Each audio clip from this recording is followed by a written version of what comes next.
tuvo la amabilidad de invitarme a repasar este tema con ustedes. Espero que les sea de interés. Muchas gracias por la hora. Hay muchos participantes para la hora, tanto aquí en México como en Bolivia, la hora y el día. Entonces agradezco mucho su tiempo y no voy a robarles más que unos 20-25 minutos. ¿Qué queremos aprender? ¿Qué queremos repasar el día de hoy? Al término de la sesión, nuestros asistentes podrán recordar con precisión la farmacología de la cocaína y sus derivados, sospechar con prontitud un paciente intoxicado por cocaína en el servicio de urgencias y manejar adecuadamente la emergencia cardiovascular por cocaína. Es un tema, digamos, de las drogas ilegales a las que tenemos acceso, es de las que más variedad de alteraciones fisiológicas pueden llegar a tener sobre el paciente usuario.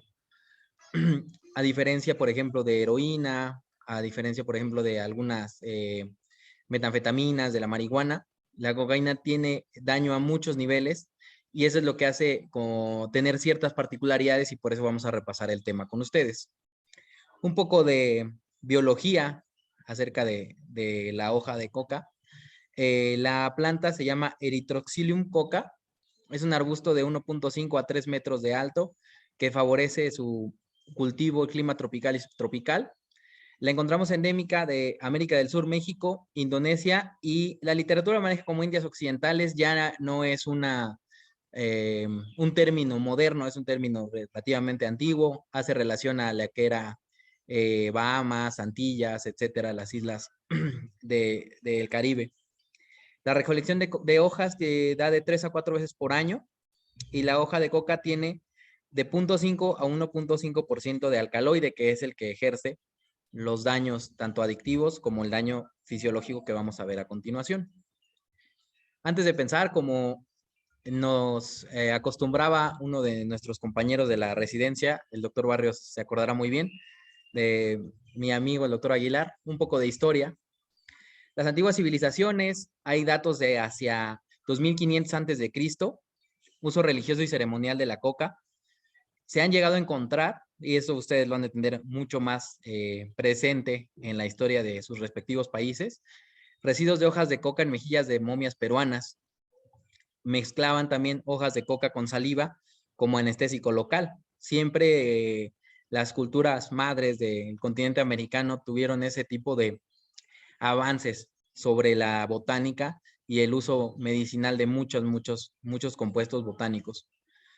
Durante la conquista española prohibieron su uso y posteriormente, cuando los españoles fueron conociendo sus usos y sus efectos, la legalizaron y cobraban impuestos por su cultivo. Notaron que cuando había la explotación de las minas, empezaron a usarla con frecuencia. ¿Por qué? Porque disminuía el apetito de los trabajadores e incrementaba la resistencia física de los mismos. Hacia el siglo XIX, a mediados de siglo, Albert Niemann, en Alemania, un estudiante de doctorado, aisló por primera vez el alcaloide de cocaína y notó sus propiedades anestésicas al aplicarlo sobre su lengua y notaba un sabor amargo y un adormecimiento siempre que le aplicaba. Entonces, a partir de los hallazgos del doctor Niemann, encontraron los usos anestésicos de la cocaína. Otro poco de historia. Hacia 1863, un químico italiano llamado Angelo Mariani comercializó una mezcla que combinaba cocaína con alcohol. Obtenía un compuesto potente, que vamos a ver un poco más adelante qué tipo de compuesto químico nos otorga. Hacia finales de siglo existía una importante carrera comercial con una amplia variedad de elixires milagrosos que incluían este compuesto. ¿Por qué? Porque revitalizaba, digamos que otorgaba los efectos que conocemos acerca de la intoxicación o cuando se usa ilegalmente para tener más fuerza, tener mayor atención, estar más tiempo despierto o en alerta. Y la competencia más famosa del Vin Mariani, que era como denominó el químico italiano su elixir, la desarrolló John Seed Pemberton, promocionando que ofrecía las virtudes de la coca sin los vicios del alcohol. ¿Alguien sabe cómo se llama ese elixir milagroso?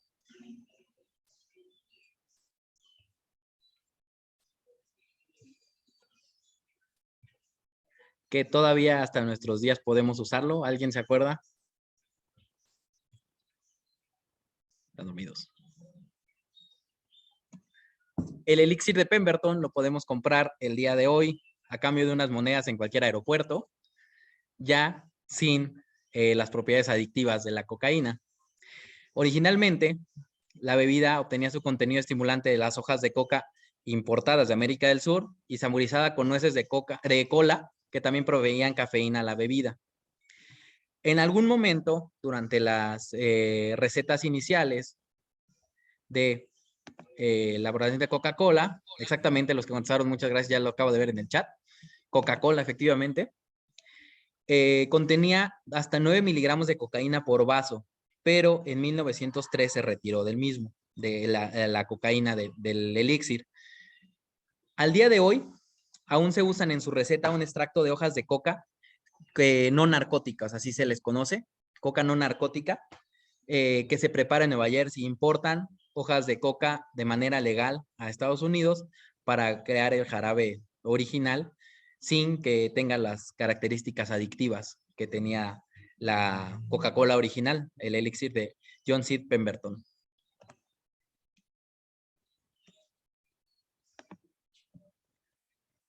Esta diapositiva es súper interesante. A principios de la década de 1880, Sigmund Freud, padre del psicoanálisis, inició autoexperimentos con cocaína durante periodos bajos de su vida, periodos hasta cierto punto depresivos.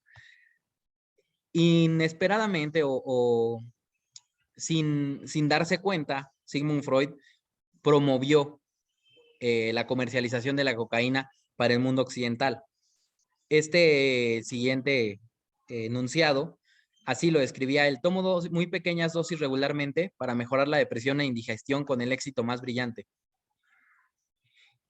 No tiene cocaína, ¿por qué? Porque han aislado el alcaloide, que es el que produce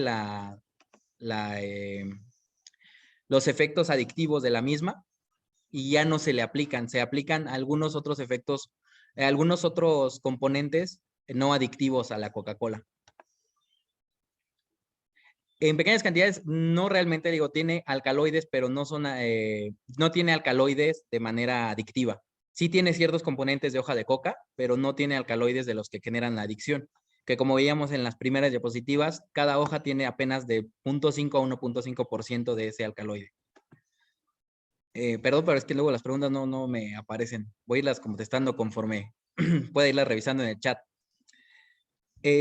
Describió con toda claridad los efectos e incluso los datos de intoxicación, especificando que existía cierta tolerancia a la sustancia. Hay revisando el tema, que Sigmund Freud le envió a su prometida una dosis de cocaína, advirtiéndole que iba a darle un reforzamiento en ciertas emociones y que iban a ponerse muy enrojecidas sus mejillas, que son los datos de la vasodilatación producida por la inhibición de la recaptura de ciertos neurotransmisores que vamos a ver más adelante. Escribió varios textos sobre cocaína. El más famoso es el que tenemos en la pantalla, se llama Uva Coca, de 1884, que describe perfectamente los datos de fisiología de la intoxicación y los efectos esperados con el uso de la cocaína.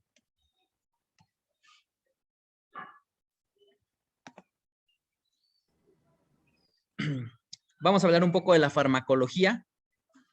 El compuesto químico se llama benzoil metileconina.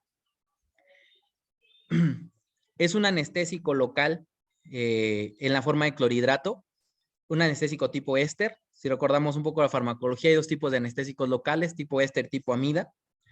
Dentro de sus principales funciones está bloquear canales de sodio, inhibir la recaptura de ciertos neurotransmisores, entre ellos la norepinefrina, y entonces con eso aumenta la disponibilidad de norepinefrina en la hendidura presináptica, favoreciendo los síndromes simpático-miméticos que conocemos. La vida media está entre 60 y 120 minutos, eso depende mucho de la vía de administración, y los metabolitos pueden durar hasta de 4 a 7 horas. A ver, tengo entendido que voy a leer la pregunta o el comentario. Tengo entendido que dependiendo de la forma de presentación de la vía de acceso a la cocaína, establece diferentes grados de adicción de la hoja de coca y vía digestiva, su tiempo de acción es a los 30 minutos, no genera adicciones. La inhalación de crack es casi inmediata, altamente adictiva, por casi el 90%. Además de la concentración de cocaína en la hoja de coca es mínima. Es correcto. El alcaloide, que es el que genera la adicción, muchas gracias.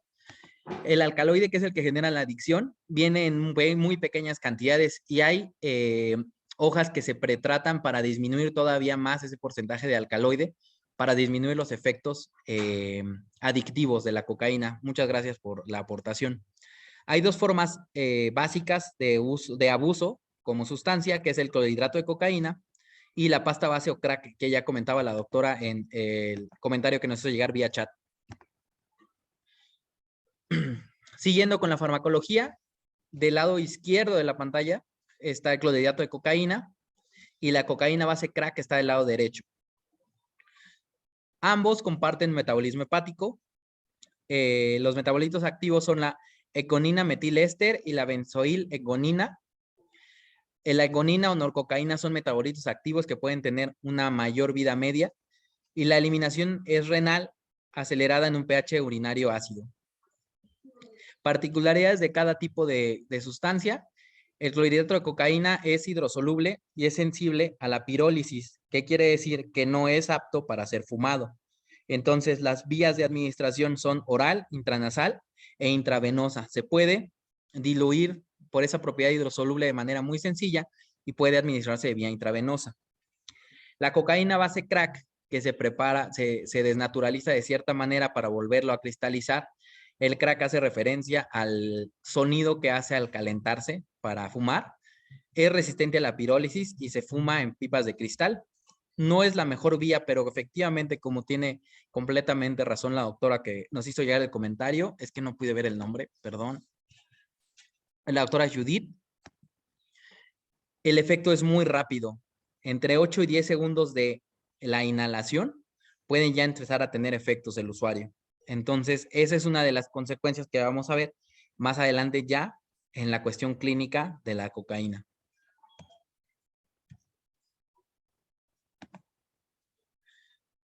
Farmacocinética, rapidísimo como complementario al comentario que se hizo. Tenemos 3 vías de administración principal: intravenosa, inhalada y mucosal, que puede ser nasal, intranasal o intraoral. Intravenosa, como comentábamos, al diluir el clorhidrato de cocaína, de 10 a 60 minutos de inicio de acción, el efecto pico entre 1 y 5 minutos, la duración en 5 a 60 minutos y la vida media, esa sí no cambia de manera tan importante, entre 1 y 2 horas.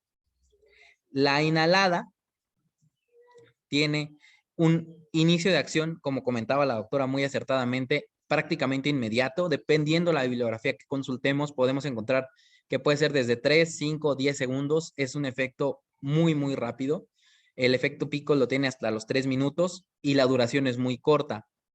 Esto tiene implicaciones importantes. ¿Por qué? Porque el usuario, al tener una duración de acción tan corta, conforme vaya haciendo tolerancia y para requerir ese impulso, esos efectos propios del xenobiótico, repite muy frecuentemente la administración de la cocaína crack. Entonces, eso tiene efectos severos sobre la fisiología y la fisiopatología que vamos a ir encontrando a nivel mesangial, los picos de neurotransmisores, los picos de norepinefrina que van a dar un síndrome simpático mimético importante, etcétera. Eso hace un poco más peligroso para nosotros el paciente que usa cocaína en tipo crack. ¿Por qué? Porque va a repetir mucho las dosis por ese efecto tan rápido y la terminación de la acción tan pronta. Mucosal varía, es diferente el inicio de acción, puede ser generalmente menor a 5 minutos. El efecto pico puede durar 1 hora por la diferencia de absorción. Tiene una duración un poco mayor, entre 60 y 180 minutos, y la vida media entre 60 y 120 minutos. ¿Qué efectos tóxicos tenemos a nivel del sistema nervioso central? Bloquea la recaptura de dopamina, norepinefrina y serotonina.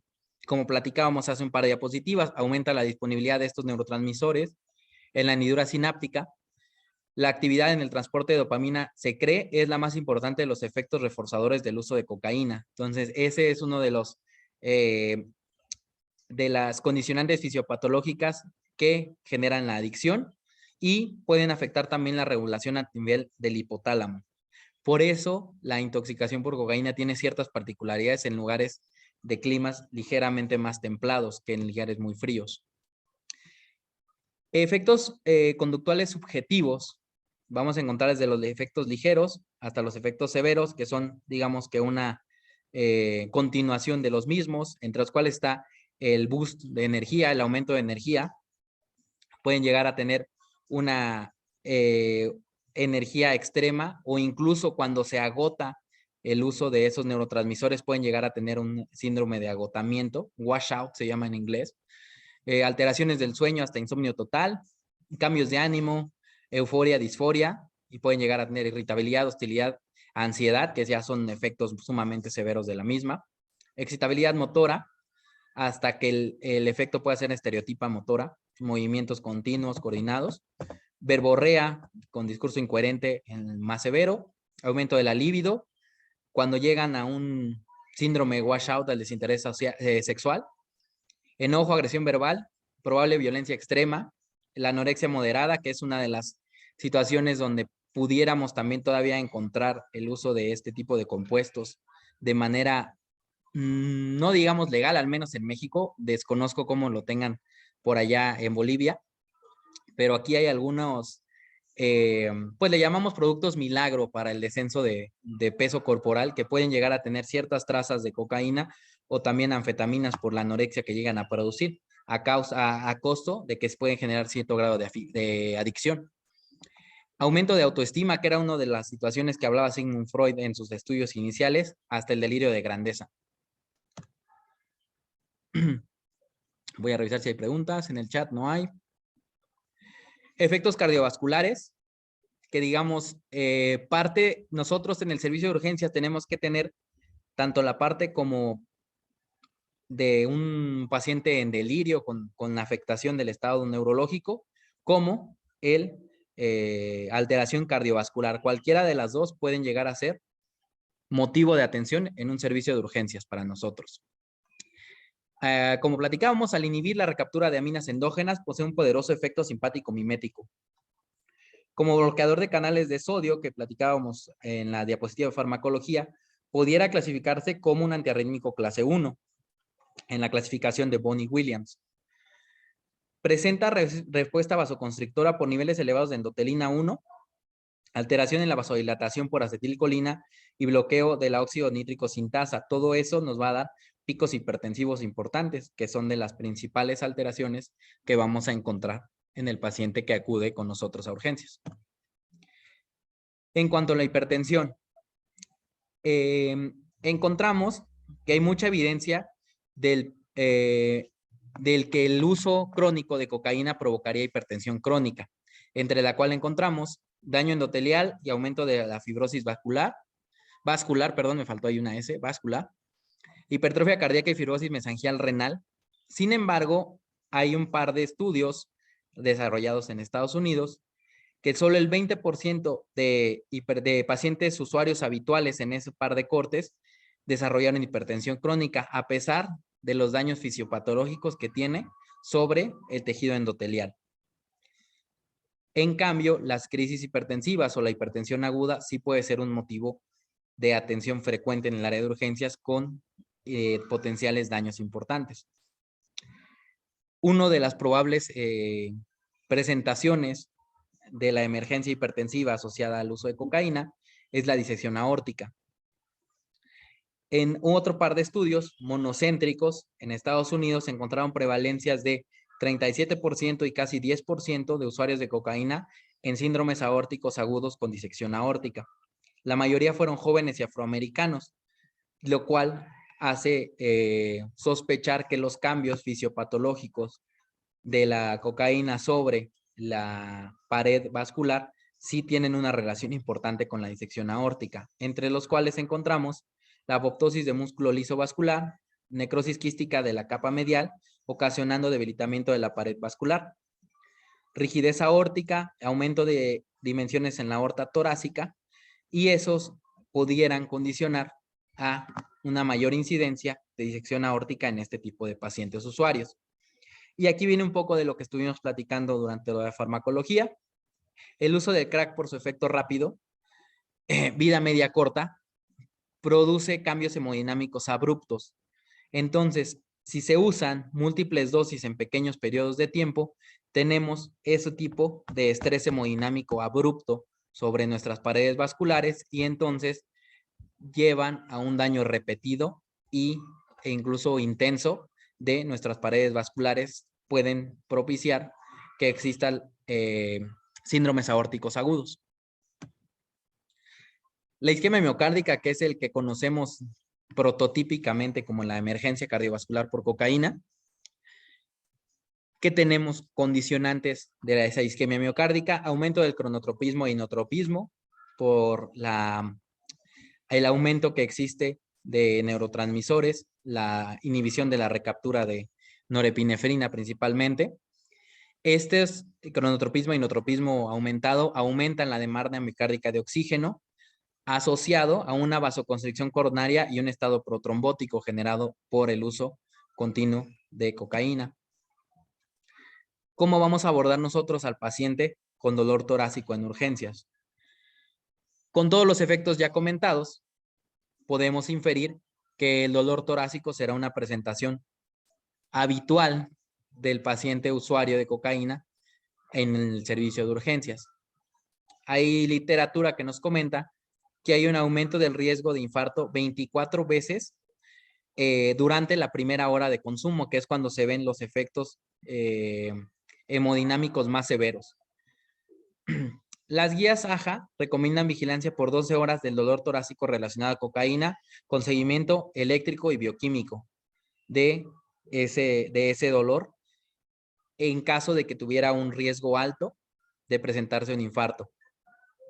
Y atención en la evaluación del electrocardiograma inicial. Pueden presentar estos pacientes 100 grados de desnivel positivo del segmento ST por alteraciones en la repolarización temprana por los efectos que tiene sobre los canales iónicos miocárdicos, de los cuales vamos a hablar en un momento más. En cuanto a la terapia con beta bloqueadores, es de las situaciones más debatidas en el uso de pacientes con, más bien en pacientes con uso crónico de cocaína. Debido a la farmacología ya conocida por los beta bloqueadores, en el inicio, o digamos que en los casos iniciales, por ahí de la década de los 70s, 80s, para este tipo de exposición era considerado positivo. Sin embargo, hubo un reporte de caso en 1985 que sugirió que el bloqueo selectivo de canales beta podría ocasionar una hiperestimulación alfa sin oposición con datos de hipertensión paradójica. A pesar de la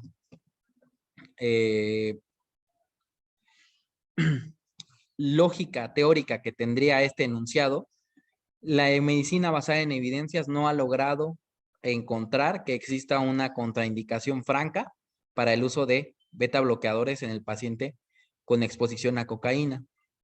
Todavía hacia el 2008 las guías de la AHA recomendaban en contra de su uso.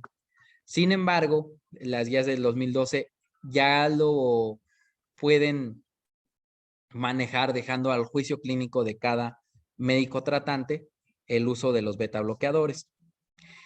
Otra condicionante importante es que nosotros como médicos de primer contacto en urgencias, en ocasiones, incluso por la presentación del paciente, no tenemos acceso a toda la información del mismo. Muchas ocasiones el paciente no especificaba usar cocaína asociado al dolor o de manera crónica. Entonces, dentro de la terapia antiisquémica protocolaria, se iniciaba la terapia con beta bloqueo y en esa serie de pacientes o en esas cortes que se han logrado estudiar, no se han presentado mayores efectos adversos e incluso ha habido efectos benéficos. Entonces, la conclusión que podemos llegar a tener en este momento con la terapia con beta bloqueadores es que el clínico puede o puede no usar los beta bloqueadores dependiendo de la sospecha que tenga en ese momento o la presentación del cuadro que exista. No está completamente contraindicado su uso. Si el paciente en ese caso no especifica que esté un dolor anginoso asociado al uso de cocaína, se van a usar y no hay un efecto negativo al respecto. En cuanto a la génesis de arritmias, hay múltiples mecanismos para el desarrollo de arritmias en el contexto del paciente con uso de cocaína. El aumento del tono simpático puede provocar ectopias ventriculares, prolongación del QT, tosada de Pointes y fibrilación ventricular.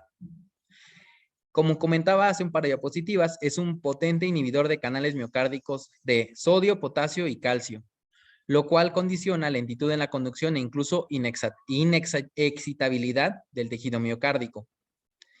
Otra parte es que la acidosis local ocasionada o asociada a la isquemia incrementa el efecto de bloqueo de sodio.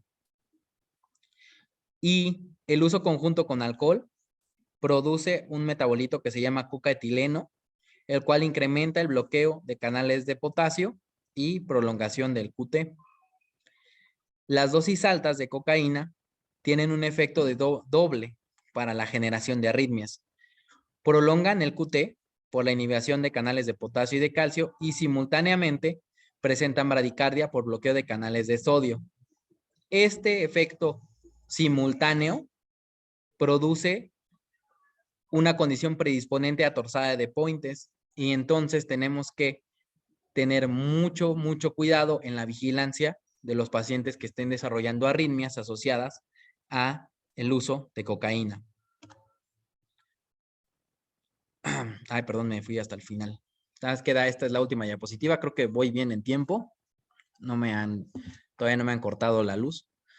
El manejo de las arritmias. El bicarbonato de sodio en este contexto puede tener dos objetivos importantes: contrarrestar el bloqueo de canales de sodio y corregir la acidosis local que comentábamos que perpetúa la generación de arritmias.